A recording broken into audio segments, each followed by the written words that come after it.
Ridiculous. OK. George Galloway. Well, this is what happens when you elect a clown as the Mayor of London. And it's not very funny. And the suffering that has occurred over the last 48 hours is not funny for anybody.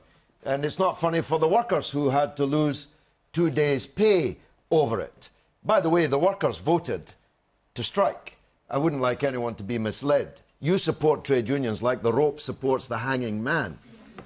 The truth is that Boris Johnson provoked this strike by issuing a fiat to close every ticket office in London and make hundreds of people redundant without negotiating it with the people who are paid to represent the interests of the staff. You know, it's not rocket science. 5 years, Boris Johnson has not met with the leaders of the RMT. This is contempt, Tory contempt for working people and their organisations. And in the final analysis, working people only have their labour to withdraw.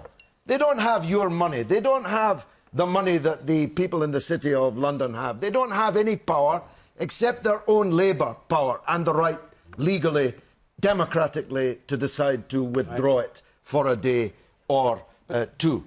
Only 30% of members of the RMT voted for this strike. You're assuming the others were all against it. Only 30% of people voted for Boris Johnson. And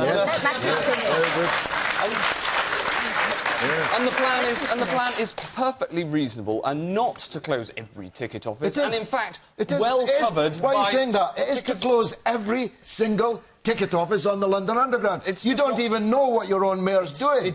That's just not true. And also, it's well covered by voluntary.